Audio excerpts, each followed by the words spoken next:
Anthony Martineau est avec nous pour parler de la situation du Canadien. Comment ça va, Anto? Ça va très bien. Passez un beau week-end? Très bon. Merci de t'enquérir. Alors, il faut le reconnaître, les gardiens sont un problème chez le Canadien depuis le début de la saison où à peu près quelques bons moments, ça et là, par courte séquence, mais dans l'ensemble, ça manque de constance et de stabilité.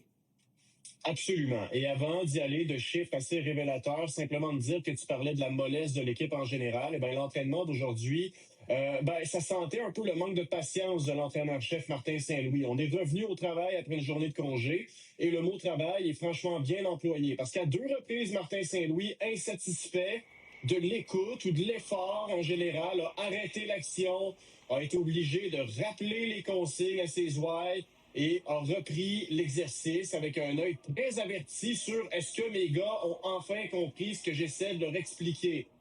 D'autre part, on a pratiqué les unités spéciales sur une assez longue période et on a aussi, Jean-Charles, tenu une fameuse rencontre d'équipe relativement longue, je te dirais, où il a été question de la fameuse gestion des fins de match. Quoi faire lorsqu'on a l'avance? J'ai cuisiné un peu Zachary Bolduc sur justement les petits détails parce que, tu sais, on se faisait toujours dire, on a parlé des petits détails. J'ai dit, mais c'est quoi les petits détails? Qu'est-ce qui fonctionne pas? Qu'est-ce que vous avez dit dans ce meeting-là? Il dit, on n'est pas obligé d'attaquer en fin de partie quand on a l'avance. On peut aussi ne pas prendre de risques et aider notre gardien de but. Et c'est là où j'arrive avec les gardiens de but parce que, les chiffres parlent d'eux-mêmes. Il y a 48 gardiens, Jean-Charles, dans la Ligue nationale de hockey qui ont gardé plus de 20 matchs cette saison. Montembeault est 45e sur 48 pour l'efficacité. Dobèche est 39e. Alors, c'est pas très reluisant. T'sais, on peut dire ce qu'on veut. J'ai souvent défendu Montembeault et même Dobèche quand c'était le temps. Montembeault était vraiment meilleur à ses 5 premiers matchs depuis son retour de Laval. Mais je te pose la question et j'ai de la difficulté à y répondre moi-même. À quand remonte le dernier match? Les 2 gardiens, là, où on n'a pas accordé un mauvais but. C'est un match où on a fini... Puis mets-en trois parce que les 3-4 derniers matchs de Fowler, lui aussi en échappait une par match. Je suis 100% d'accord. Et je suis curieux aussi de t'entendre sur un autre sujet avant d'entendre Montembeault. Là, ça jase beaucoup sur les réseaux sociaux, mais tu sais, on parle d'Éric Raymond beaucoup. Tu sais, il faut trouver un coupable. Tu le sais, quand ça fonctionne pas, c'est la chasse aux sorcières un petit peu. Puis je te pose la question, mais pourquoi Éric Raymond était-il un bon entraîneur des gardiens de but l'an passé quand Monty a eu la saison de sa carrière, quand Dobèche a été le gardien du mois au mois d'octobre de cette année, et là, soudainement, c'est Éric Raymond le problème? Ça, honnêtement, j'ai de la difficulté à entendre Éric Raymond est un mauvais coach. Bon, Éric Raymond n'est pas un mauvais coach. Éric Raymond n'est pas le problème. Par contre, quand tout va mal et que ça semble se généraliser, des fois, il faut apporter un changement. On le fait pour un entraîneur-chef. On n'aurait pas le droit de le faire pour un coach de gardien de but? Si c'est ça... Tu sais, quand une équipe périclite, là, puis qu'une équipe va mal, qu'est-ce qu'on dit? Pas mal plus facile d'en clairer un que d'en clairer 20.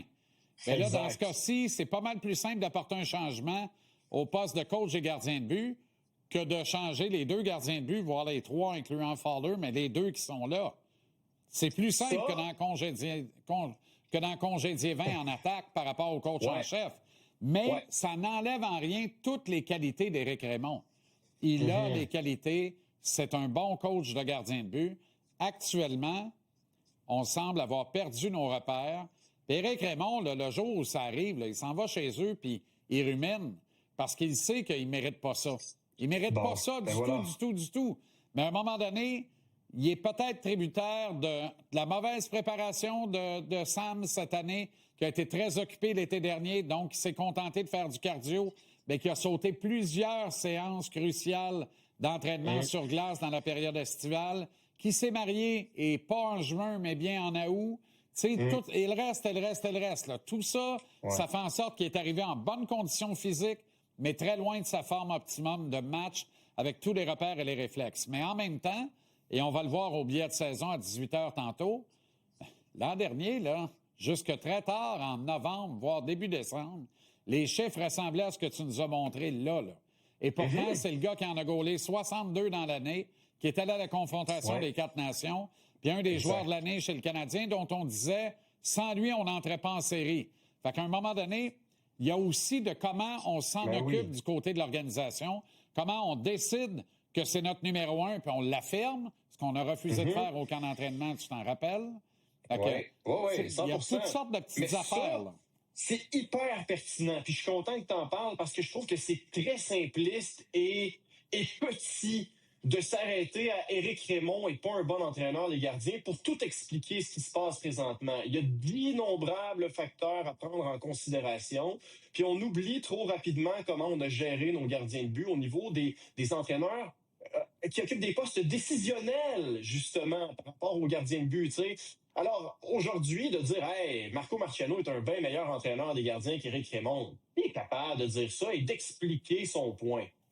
Personne le sait. Ce qu'on sait, par exemple, c'est qu'Éric Raymond a aidé ses gardiens à être bons à un certain moment. Maintenant, qu'a travaillé Samuel Montembeault, Jean-Charles, justement, avec Éric Raymond aujourd'hui en regard à ses dernières performances? Et que pense Zachary Bolduc de la difficile séquence de ses gardiens?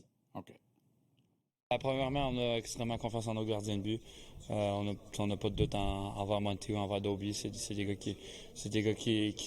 goalers qui sont élites. Puis je pense que c'est à nous devant eux de resserrer un peu les choses, d'être plus étanches défensivement, de résoudre les opportunités de marquer. Je pense qu'on donne des bonnes chances défensivement. Ouais, on donne de bonnes chances de marquer. Donc c'est à nous de resserrer ça. Puis je pense qu'on peut les aider à travers ça. Depuis le début de la saison, pas mal les réseaux sociaux, toutes les choses, je suis pas bien là-dessus. Donc c'est vraiment de pouvoir garder ça, puis de garder ça positif, puis garder le sourire, puis de venir ici puis travailler. Et ça, c'est vrai que Sam fait de l'eau. Oui, puis c'est vrai que Sam fait de louables efforts pour ignorer les réseaux sociaux. Oui. Mais un gars comme lui, aussi impliqué dans la communauté ici à Montréal et au Québec, il met le nez dehors et tout le monde pense qu'il fait partie de la famille, puis on va lui parler d'un tel a dit ci, un tel on dit ça. Fait que même si lui ne passe pas son temps sur les réseaux sociaux à voir ce qui se dit et s'écrit sur lui, il y a toujours quelqu'un pour lui rappeler quelque part, qu'on le veuille ou non. Alors, c'est le désavantage, c'est l'effet pervers de la grande beauté d'être un Québécois francophone qui porte ce chandail-là à Montréal.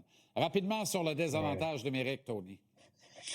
Qui va mal, et t'en as parlé, mais le Canadien de Montréal est avant-dernier de la Ligue nationale de hockey au cours des 5 dernières parties. On parle d'une efficacité ou d'une inefficacité de, vous le voyez à l'écran, là, en bas de tableau, mais 47%. Ça, c'est tout le contraire de bon.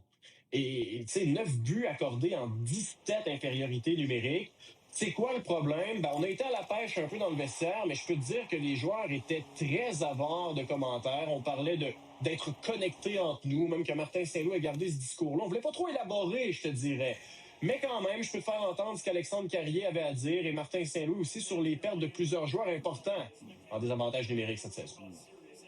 Oui, quand on parle de la cohésion, c'est juste que tu te sens sur une île déserte un peu. Tu te sens tout seul, t'es pas sûr s'il faut que tu mettes la pression ou pas. Puis c'est vraiment de juste être sur la même page, communiquer, puis c'est ça, c'est pas ça, c'est communication, être sur la même page, puis exécuter. On aurait-tu 3 victoires de plus? Je sais pas. Tu sais, on est où ce qu'on est. Puis on va continuer à travailler là-dessus. C'est sûr, on a perdu des gars l'année passée, mais je trouve qu'on a continué pareil. Tu sais, puis ça va toujours aller comme ça. Puis c'est d'essayer de le ramener là, puis le garder là le plus longtemps possible, en sachant qu'il va peut-être baisser un petit peu encore. Bien, honnêtement, là, mettons que tu en coupes 2 sur 3 contre Boston, logiquement, tu gagnes la game. Tu en coupes 1 sur 2 dans les 3 autres games où tu en as donné 2. Tu n'es pas loin de gagner la game aussi, là. On aurait-tu 3 victoires de plus? Martin, si tu me poses la question, je vais te répondre oui, moi. Moi, je vais le faire, ce raccourci-là, je vais te répondre oui. On est allé chercher Philippe Danault, ça devait faire de nous une terreur en désavantage numérique. Et là, depuis 5 matchs, ça ne paraît pas trop. Ce qui paraît, par contre, c'est l'apport de Juraj Slavkovski en avantage numérique en 10 secondes pour aller à la pause. Il monopolise tellement d'attention dans le bumper spot ou dans l'enclave, si tu veux, la traduction en français, que ça libère ses coéquipiers, dont Cole Caulfield, qui lui n'a qu'à tirer, qu'à faire ce qu'il est bon. Alors voilà, Juraj Slavkovski est à sa place dans cet endroit-là. Juraj Slavkovski joue du hockey inspiré et il aurait peut-être 5-6 points de plus à sa fiche si le centre de son deuxième trio n'était pas complètement neutre depuis 8 matchs maintenant, c'est beaucoup. Salut, Je suis Anto. d'accord. Merci et à demain. On s'arrête en Salut. pause. On s'en va vers Marinaro, mais d'abord, le baron, Alain Chantelois, au retour. Restez là. On revient, ce sera pas long. Merci d'être là.